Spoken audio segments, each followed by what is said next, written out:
They found out that I had hemophilia when I was 2. This is the story of Jonathan Hill, John rolls a death save. a young boy who discovered Dungeons & Dragons gave him a life filled with adventure. In D&D, you can't win unless you work together as a team. Surrounded by his best friends, John escaped his hospital bed for worlds beyond imagination. I think one of the things the readers will find is how important my friends are to me. I think you're ready to become a dungeon master. This is Blood of the Paladin podcast.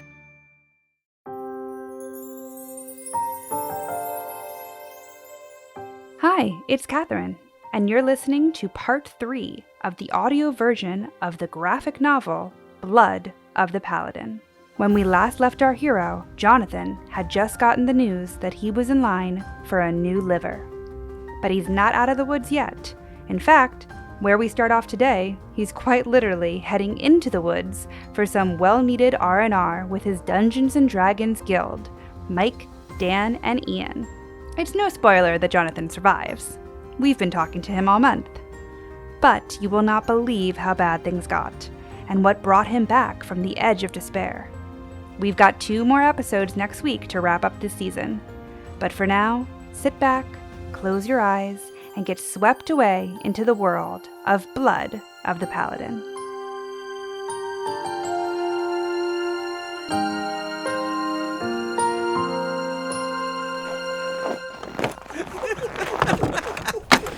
I'm so glad you were strong enough to do this, John. This is going to be a great weekend.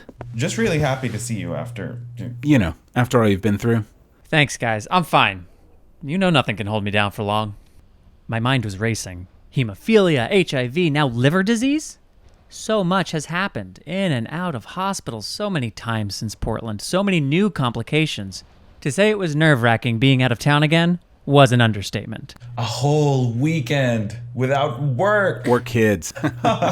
This is the first time in months I've just been able to sit back and actually relax. It felt really good to see the guys, and I was very much looking forward to playing D&D. I had spent months preparing for this adventure, and I wasn't about to let the guys down. Not now. Not after all I'd been through.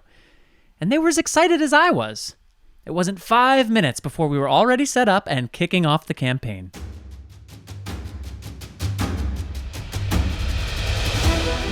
An ancient citadel sits on a high bluff overlooking Crystal Lake at the foot of the Sleeping Maiden Mountains. The white marble fortress has long been abandoned by the men of the Dales, but now it appears to have new, unwelcomed tenants.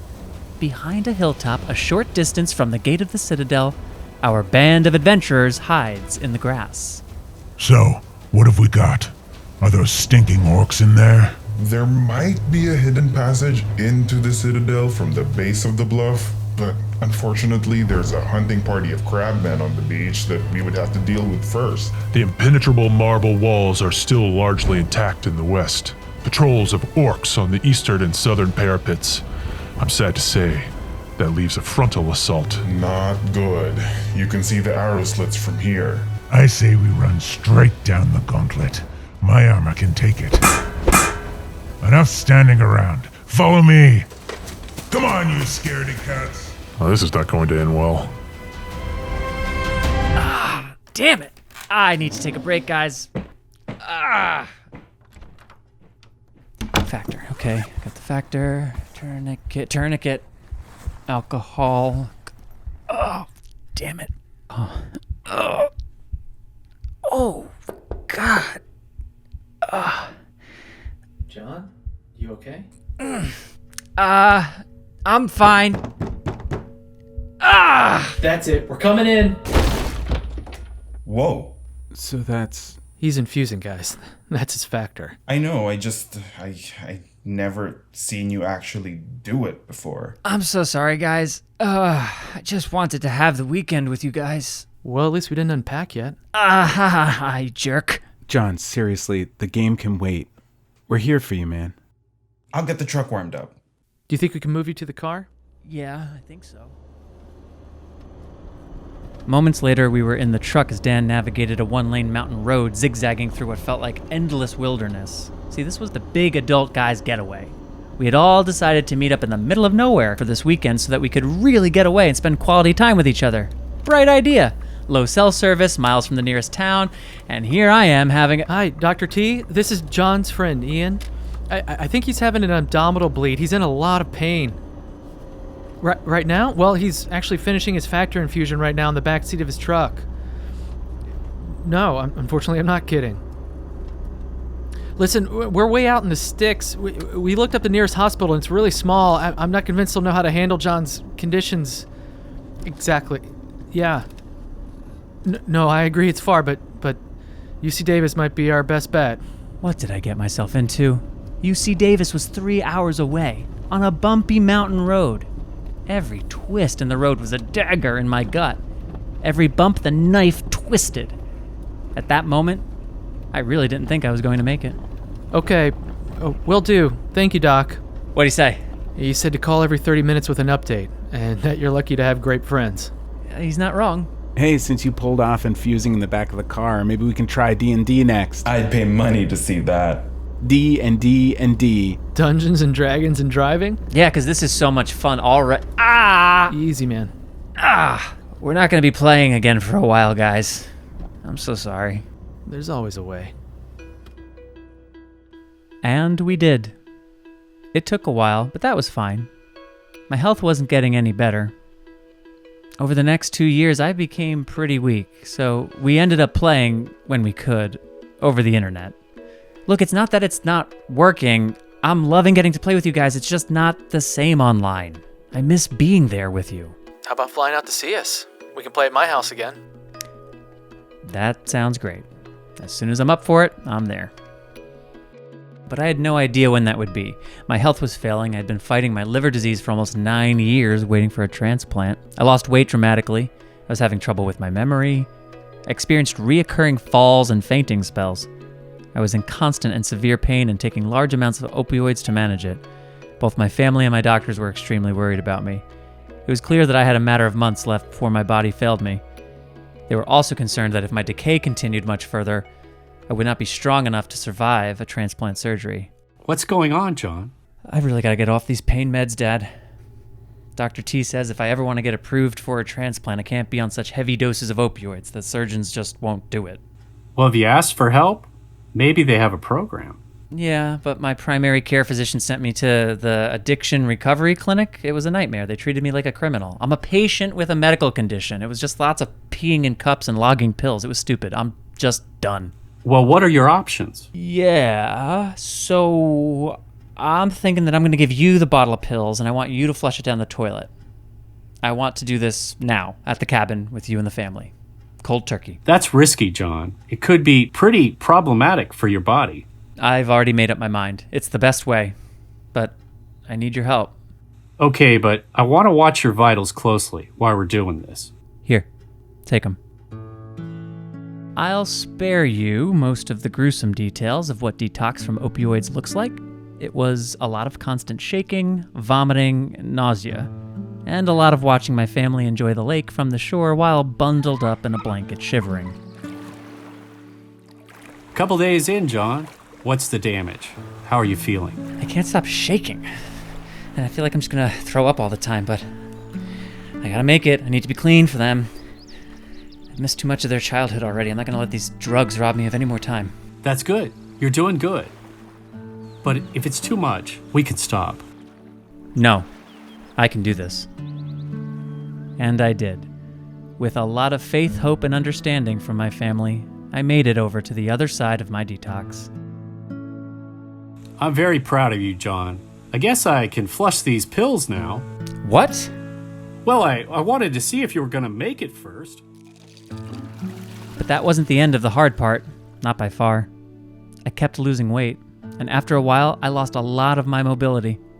I was off the meds, but that meant the pain was back too, and while Rebecca had to run errands or take the kids to school, I was stuck at home, alone in bed. But Rebecca had a solution for that too. Jake, you're a good boy. Oh, I'm so glad you're here with me. It's been a tough go, buddy. It's been a tough go, but you're always right here, huh? Yeah. Oh, you're such a good boy, huh? Such a good boy. Well, he is definitely your dog, John.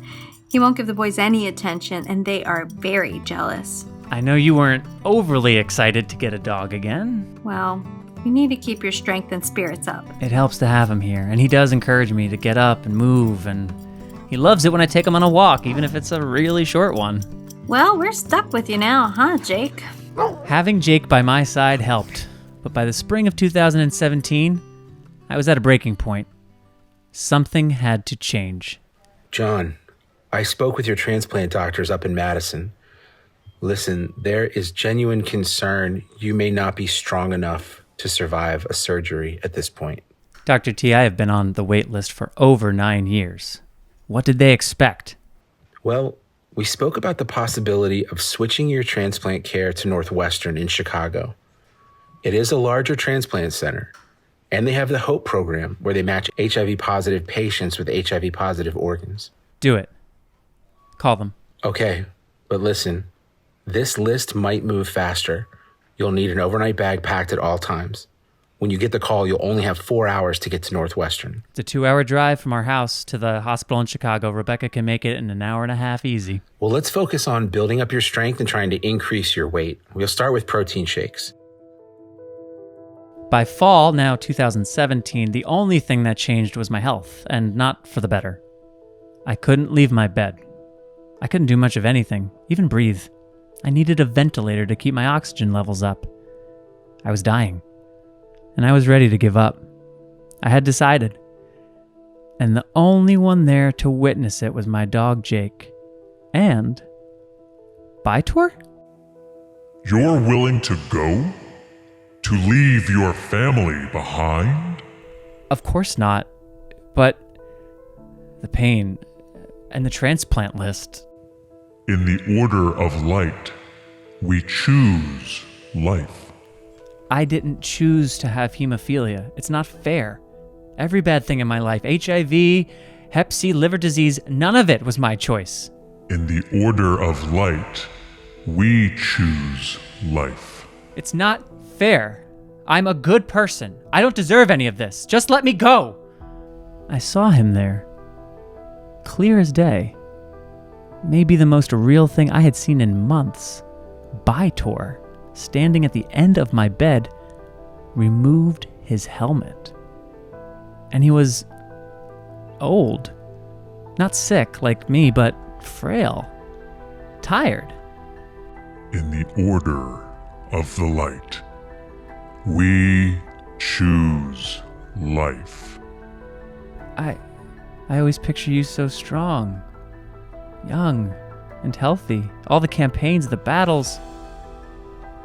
But you're just like me. How did you survive this long? In the order of the light, we choose life.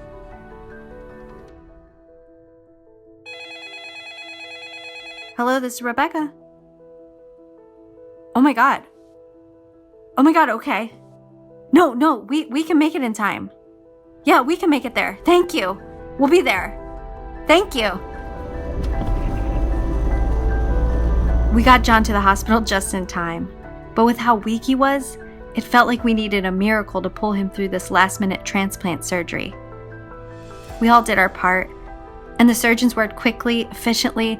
Everything went to plan, including Ian being there when John woke up, with IVs hanging everywhere and a tube in his nose. But he woke up, just like he was supposed to. Hey, John. You're awake. I got here a few hours ago. You were already out of surgery. Everyone's really pleased with how your body's responding. You thirsty? Here, let me help you with that. Oh, and I know what you're thinking. And yes, I brought all the Stranger Things Season 2 episodes downloaded on my iPad. Good. Look who's awake and drinking water. Hi, John. I'm going to give you some heparin now. It's an anticoagulant that will make it sorry, so that you can't. I have hemophilia. It's a bleeding disorder. Your factor 8 level is at 140%. Your body is producing its own factor 8 now, so you won't have to worry. So it actually worked. I don't have hemophilia anymore? That is so weird. You're telling me. Your new liver is producing normal factor 8 levels for you now. Pretty cool, huh? So, no more factor? No more factor. I'll be back in a little bit to check up on you. So, if you're up for it, we can start on Stranger Things. I hear there's even more D&D Easter eggs this season. Awesome. I need a little D&D in my life right now. Things significantly changed after that. I kept off the opioids, I made healthy choices, and not too long later, I found my way back to the road of advocacy at the big National Hemophilia Foundation's Bleeding Disorders Conference, telling my story to 300 people. And of course, thank you again to our speakers Val Bias and Jonathan Hill for sharing some of their journey and experiences over the past few decades living with their bleeding disorders. Hey, John. Hey man, thanks for sharing your journey with us today. As your friend, former camp director, and blood brother, I'm proud of the advocate you've become. Thanks, Val. It was hard, and honestly, there were many times that I stumbled and made mistakes. But in the end, I just focused on putting one foot in front of the other, one step at a time, and choosing life and living. John, have you ever considered writing about your journey? To share your experiences with more than just a room full of people? You really think my story could help people? Your story is the story of this entire community. We have to share our history, the good and the bad, to show today's community members just how far we've come and how far we have to go. Huh. Think about it. Well, I think you know what happened after that, so I'll just leave you here with a few more Rush lyrics while I'm here. Celebrate the moment as it turns into one more. Another chance at victory, another chance to score. The greatest act can be one little victory.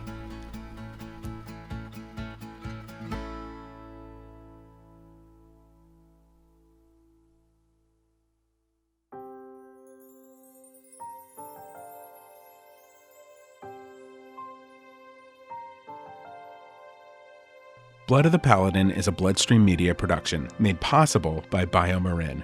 Hosted by Catherine Chen Lerner and Jonathan Hill and adapted for your ears by me, Joshua Sterling Bragg. The graphic novel Blood of the Paladin was written by Jonathan Hill with Ryan Gielen, based on Jonathan's true life story.